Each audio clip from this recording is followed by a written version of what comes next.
সৃষ্টির নিদর্শন, the book of science.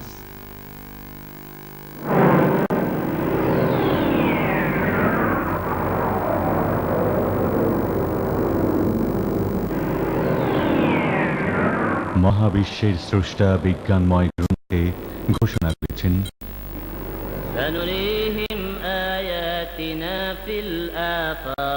শীঘ্রই আমার নিদর্শনগুলো তাদেরকে দেখিয়ে দেব বিশ্ব চরাচরে এবং তাদের সত্তার মধ্যেও, ফলে তাদের কাছে সত্য সুস্পষ্ট হয়ে ধরা দেবে। সূরা হামিম সাজদা, আয়াত 53। প্রকৃতিকে জানতে পারলে চাষাবাদ, যাতায়াত, পশুপালন প্রভৃতি ব্যবহারিক ক্ষেত্রে প্রকৃতির নিয়ম কাজে লাগানো যায়। এই ধরনের দৈনন্দিন প্রয়োজনে মানুষের বিজ্ঞানী হওয়া জরুরি নয়।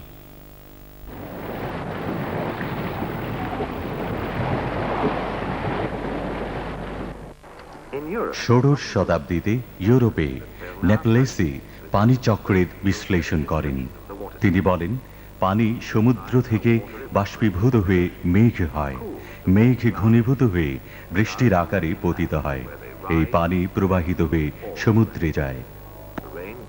In lakes and streams and flows back to the oceans in a continuous cycle. This picture is familiar to us today, but at the time of the Prophet, the prevalent ideas owed more to myth and speculation than to observed fact. অথচ খ্রিস্টপূর্ব সপ্তম শতাব্দীতে ফ্রেলস ও মিলিটার্সের মত ছিল সমুদ্র থেকে পানির কণা বাতাসের মাধ্যমে প্রবাহিত হয়ে বৃষ্টিপাত হয়। এমনও ধারণা ছিল পানি জন্তুর মাধ্যমে সমুদ্রে ফিরে যায়। অ্যারিস্টটলের মত ছিল যে পানি ভূমি থেকে বাষ্প হয়ে শীতল পর্বত চূড়ায় ঘনীভূত হয় এবং ভূমি গর্ভে প্রবাহিত হয়। পানিচক্র সম্পর্কে সর্বশেষ মতবাদ ষোড়শ শতাব্দীতে আবিষ্কৃত হলেও মুহাম্মদ সাল্লাল্লাহু আলাইহি ওয়াসাল্লামের সময়ে কোরআন এ সম্পর্কে ধারণা দিয়েছে।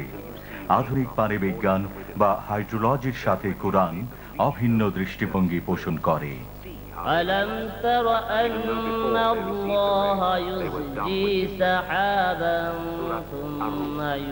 তোমরা কি লক্ষ্য করো না যে আল্লাহ মেঘমালাকে ধীরে ধীরে পরিচালিত করেন, পরে মেঘখণ্ডগুলিকে একত্রিত ও সম্মিলিত করেন, এরপর তাকে আরো পুঞ্জীভূত ও ঘনীভূত করে তোলেন। সূরা নূর, আয়াত 43।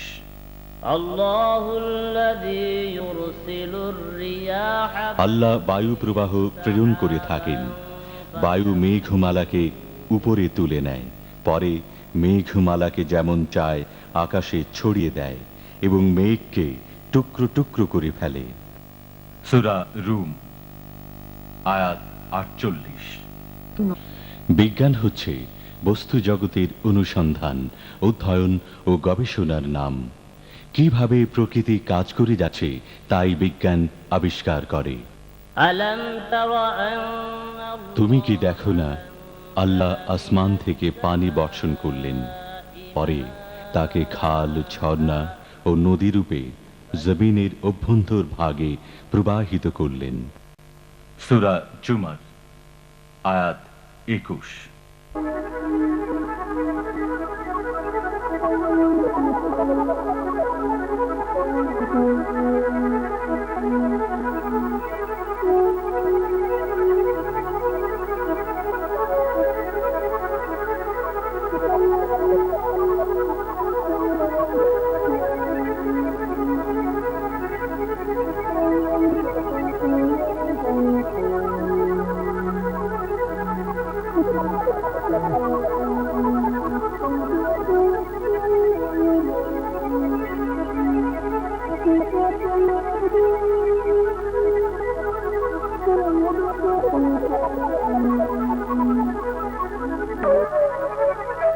কুরআনের আধ্যাত্মিক শিক্ষা মহৎ কাজ করার প্রেরণা যোগায়।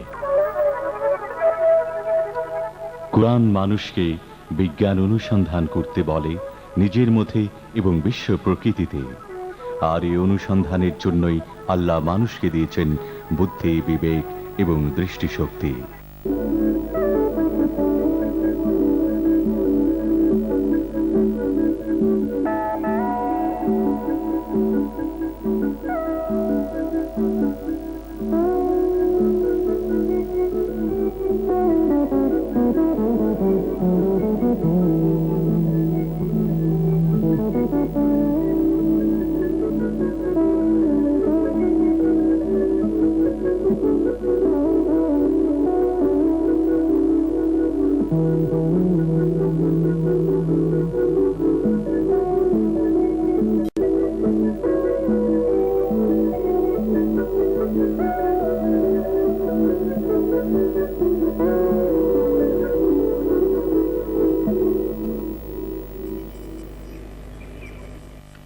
জ্ঞানের যে কোনো শাখাই দাবি করে বিশ্বাসের অপরিহার্যতা।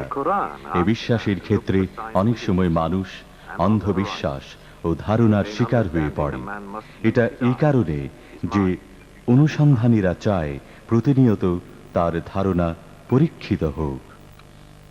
আধুনিক বিজ্ঞানের স্বল্পকালীন ইতিহাসে উপস্থাপিত অনেক ধারণা ও বিশ্বাস পরবর্তী নতুন আবিষ্কারের ফলে বাতিল হয়ে গিয়েছে, যদিও কোনো কোনো চিরন্তন সত্যের ব্যাপারে বৈজ্ঞানিক বিতর্ক নেই।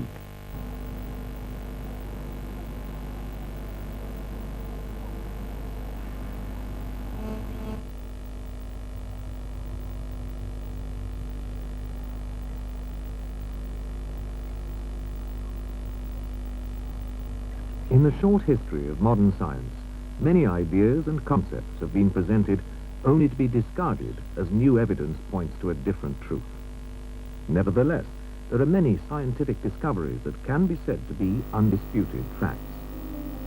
The fact that the sun is a direct source of light and the সূর্য আলোর উৎস, চন্দ্রের নিজস্ব কোনো আলো নেই, এই সাধারণ জ্ঞান আজ সর্বজন স্বীকৃত। 1400 বছর আগে এই বিষয়টি এত ব্যাপকভাবে সবার জানা ছিল না। পবিত্র কুরআনে চাঁদের আলো বা জ্যোৎস্নাকে মুনিরা বলা হয়েছে। মুনিরা শব্দের অর্থ যে কোনো কিছু ধার করে। সূর্যকে ওয়াহাদ বা উৎক্ষেপক এবং সিরাজ অর্থাৎ জীবন্ত প্রদীপ বলা হয়েছে। সূর্য এবং চন্দ্রের মধ্যে এটাই হলো পার্থক্য। বড় করুণাময় সেই মহান সত্তা, যিনি আকাশ মণ্ডলে বুরুজ বা সুরক্ষিত দুর্গ স্থাপন করেছেন এবং তাতে একটি প্রদীপ ও একটি আলোকমণ্ডিত চন্দ্র সমুজ্জ্বল করেছেন। সূরা ফুরকান আয়াত 61। বহুকাল পর্যন্ত ইউরোপীয় দার্শনিক ও বিজ্ঞানীরা মনে করত সূর্য সহ অন্যান্য গ্রহ পৃথিবীর চারপাশে ঘুরছে। দ্বিতীয় শতাব্দীতে টলেমির সময় থেকে এই তত্ত্ব ষোড়শ শতাব্দী পর্যন্ত প্রতিষ্ঠিত ছিল। কোপারনিকাস প্রকাশ করলেন পৃথিবী সূর্যের চারিদিকে ঘুরছে।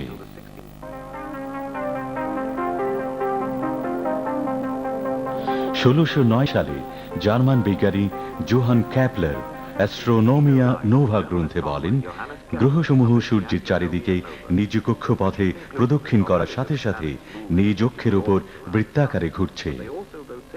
এই জ্ঞান লাভের ফলে পরবর্তীতে বিজ্ঞানীরা আমাদের সৌরজগতের অনেক বৈজ্ঞানিক তথ্য উদ্ঘাটন করেন। দিন রাত্রির বিবর্তন এসব আবিষ্কারের মধ্যে অন্যতম। দিন রাত্রির বিবর্তনের বর্ণনা প্রসঙ্গে কোরআনে কাওয়ার শব্দ ব্যবহার করা হয়েছে, যার অর্থ চক্রাকারে আবর্তন। এ সম্পর্কে অনেক আয়াত রয়েছে।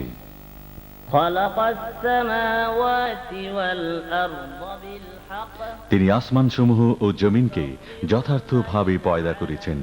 তিনি দিনের ওপর রাতকে এবং রাতের উপর দিনকে লেপ্টে দেন। সূরা জুমার আয়াত 5। তিনি তো সে আল্লাহ যিনি রাত দিন সৃষ্টি করেছেন, সূর্য চন্দ্রকে পয়দা করেছেন। সবাই এক অন্তরিক্ষে সাঁতার কেটে চলেছে। সূরা আম্বিয়া আয়াত 33। বৈজ্ঞানিক উদ্ভাবন ও বিশ্লেষণের সাথে কোরআনের একাত্মতা বিজ্ঞানের চিন্তা জগতে বিস্ময় সৃষ্টি করেছে। বিজ্ঞানের সাথে কোরআনের কোনো বিরোধ নেই।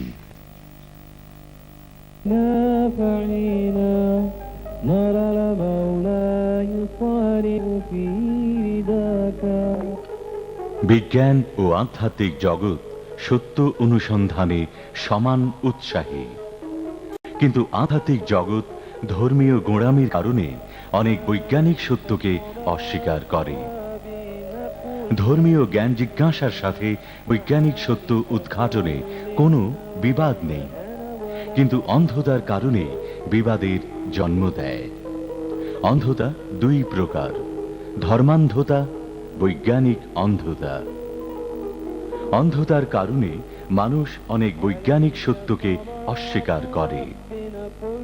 থিওরি ও বাস্তবের পার্থক্য করার অক্ষমতা থেকেই জন্ম নেয় বৈজ্ঞানিক অন্ধতা। আমরা যদি বিবর্তনবাদ সম্পর্কে আলোচনা করি, তাহলে বৈজ্ঞানিক অন্ধতা সম্পর্কে ধারণা পরিষ্কার হবে।